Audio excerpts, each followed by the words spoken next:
What is up, y'all? We got another banger here for you guys today. I'm just kidding. I'm getting too old to say stuff like that. We are working on the Lexus LX470 today.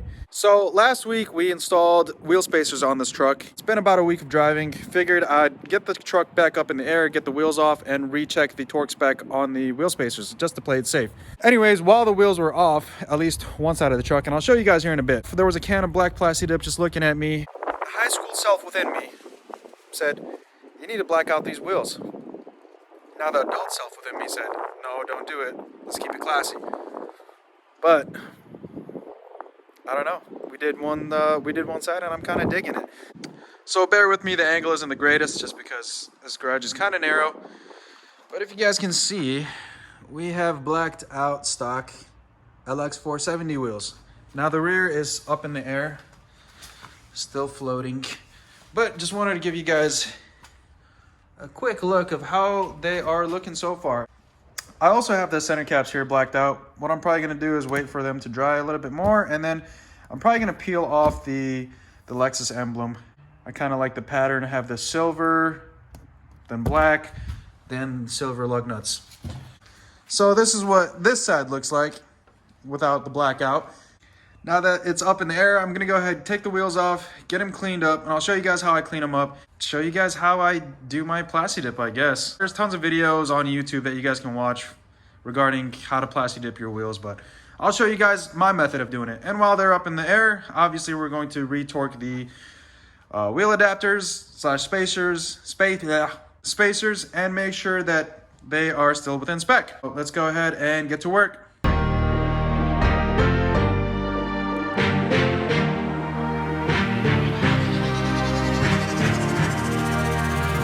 Alright guys, so here are the wheels off the truck, and they're pretty clean for what they are, considering that this is a 21-year-old vehicle with only 88,000 miles. So this thing has been a garage queen most of its life, just from the looks of it.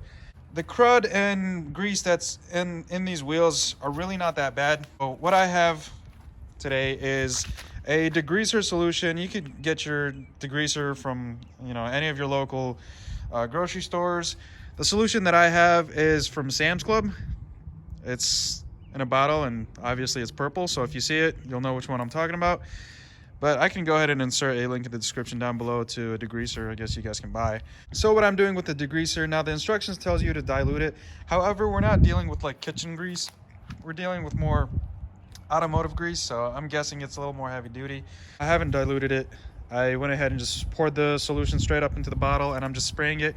What you want to do is you want to make sure that you keep it wet. So don't do this in direct sunlight, by the way, guys. We're in a gloomy day. It's about 55 degrees out. You want to spray this, keep it wet the whole time, and then we'll let it sit for several minutes. And within that several minutes, if it looks like it's starting to dry, we go ahead and spray it again. If you want, you can get a brush or some kind of rag or something to agitate the surface. However, these wheels are pretty clean, and I don't think I need to.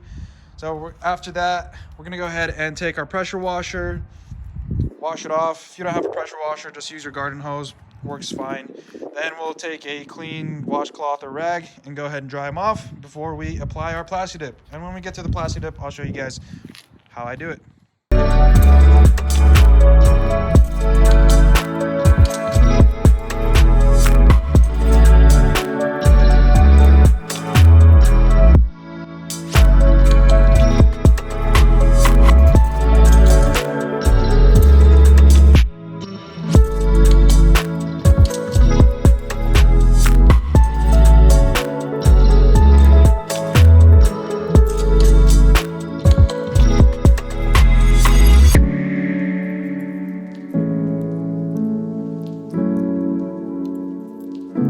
Alright guys, so here are the wheels all cleaned up. Just waiting for a little bit of water here and there to dry up. But what I did was I went ahead, got them washed. Then I took my Milwaukee leaf blower thing. That thing is awesome, by the way, guys. Anytime I'm like washing a car or washing something and there's a whole bunch of water, I'll go ahead and use that first before I use my rag. Comes in handy, guys. Highly recommend it. Go ahead and insert a link down below as well.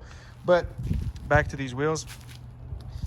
Now that they are cleaned up, if you have I don't know, like brake dust that's very stubborn and it's not coming off, or you have old paint per se, you can go ahead and use some like brake clean. Go ahead and put some brake clean on this, or get some like acetone or paint thinner. Just be careful depending on the paint that's on your wheels. You don't want to start peeling back the paint if you want to preserve the paint, just in case. But you know, wheels like this, I think it's safe to use brake clean or acetone. However, I'm gonna go ahead and show you guys what I do to get these Plasti dipped right now. From what I noticed, I would say 1 can per side. So 1 can for 2 wheels would be more than plenty enough, and that's doing 1 light coat. So the first coat I'm gonna do is a very light, like sputtering coat, just to create that bond initially to the surface. Then I'm gonna do like 3 heavy coats. Before we start spraying this stuff, just want to give you guys some common sense standard precautions. Hopefully you already knew this. Don't do this in a closed environment. So like, don't do this in your bedroom while you're playing Call of Duty, or don't do this on your parents', I don't know, dining room table. Do this in a well-ventilated environment. I'm doing it outside. Probably not even a good idea to do it outside, just, you know, in case if there's dust or whatever, but it's fairly clean out here. We're gonna go ahead and get to start on spraying the first coat. Let me show you guys how I do the first coat. So the cool thing about Plasti Dip is that it's very user-friendly, and it cleans off fairly easily. So if you guys have noticed, I haven't taped off anything or masked off anything, and that's because it's okay if we get overspray on the tire. It'll just come off, you know, over time with like a couple of car washes. But the other cool thing about this is, like I said, it's user-friendly. So when you go to spray like thick coats or something, it doesn't run as fast, or what's the term I'm looking for? It doesn't have runs in it compared to your standard, you know, aerosol can spray paint. It will run if you spray an obnoxious amount of spray, you know, paint on there. But as long as you keep the motion going, and, you know, with the curves, just kind of go along with it, you should be fine. And here, I'll show you guys the other wheel. So let me show you guys what I mean by going overboard. So I went overboard and it created this run over here, but that's because I went overboard. But if you guys can see on these wheels, they came out great, right?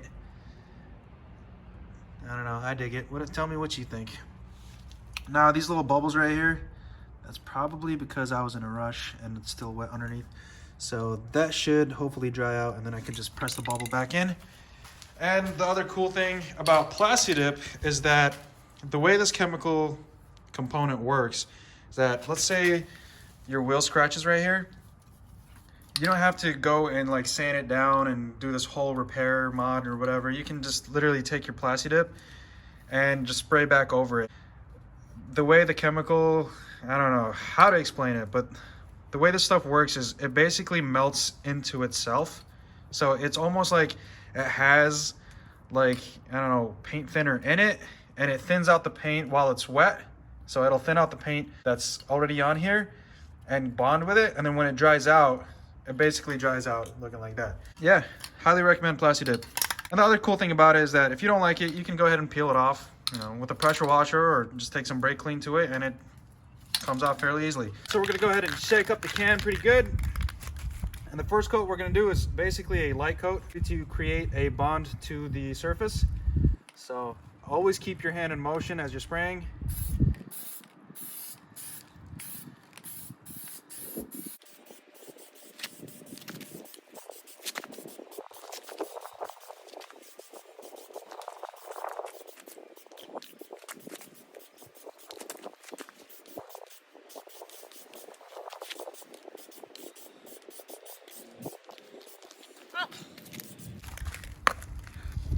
So that will be our first coat, so you guys can see. What that does is it basically helps create a nice bond to the surface, so that when we go to apply more coats, it sticks better. So let's go ahead and do this side, and then I'll show you guys how to do the thicker coats.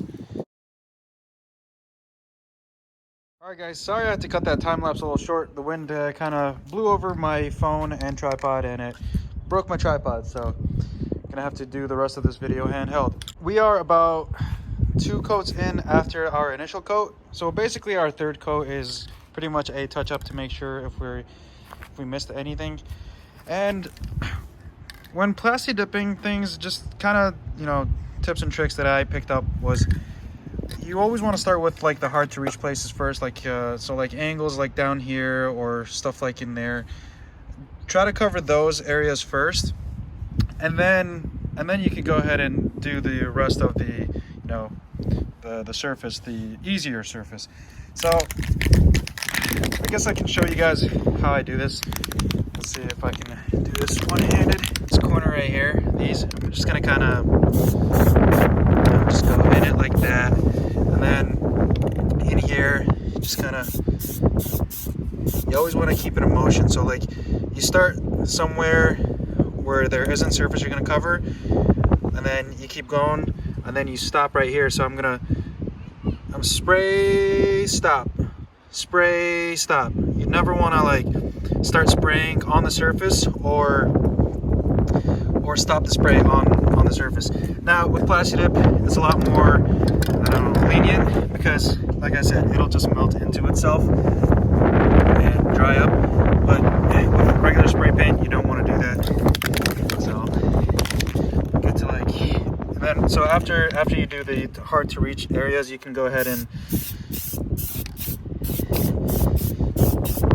then I'll kind of show you guys what I mean by, so like that, it looks wet right now and this is dry, but this will turn into that. So don't worry, don't let this freak you out. Between the coats, I would say about 15 minutes between each coat. And that's how I was doing it. So yeah, we'll go ahead and let this dry up. I've got my center caps here. I just noticed that one of my center caps is different from the other one. It's like a weird Zelda looking thing. But I got these washed up inside, basically with dish soap and water. Letting them dry right now, and then same procedure for these. So yeah, let's go ahead and let these dry up, get them on the vehicle. Just want to show you guys with one of the center caps what I'm doing. I'm just removing the Plasti Dip from the Lexus emblem, and to do it, it's pretty easy. All you got to do is basically peel it off. And the nice thing about the Plasti Dip is wherever there's like a sharp edge, it basically cuts itself off there. So as you guys can see, I'm easily peeling this off. And as I peel it off, wherever there's an edge, so like on the outer diameter of the circle and the inner diameter, it basically is just cutting itself off. So if you guys can see that. And then for the little stuff, so like little stuff in there, you can go ahead and grab a toothpick and just peel it back if you want to just play it safe. But that pretty much does it. So I think it looks good. There it is, guys. There's the finished result. So check it out. Got the wheels blacked out, and I'm digging the look. Tell me what you guys think. I like it because it kind of matches the blackout tint on the windows. I know the two back ones have that mirror finish to it, but that's just from the factory. However, they are a little more blacked out than they used to be, just because I have the black tint laid on behind them. Just to recap, just to show you guys, I went ahead and blacked out just the wheel part, the wheel and the center cap. However, the lug nuts and the emblem is still the chrome or silver color. It just creates this kind of pattern where it goes black, silver, black, silver. Well, tell me, guys, what you think. I'll probably insert some cool shots at the end of the video just to show you guys. So that pretty much wraps it up for the Plasti Dipping of the wheels on the Lexus LX470. If you have any questions or comments, go ahead and let me know down below, or feel free to reach out to me on any of my social media pages. I think I'm going to call it. We'll see you guys in the next video. Thank you guys for watching.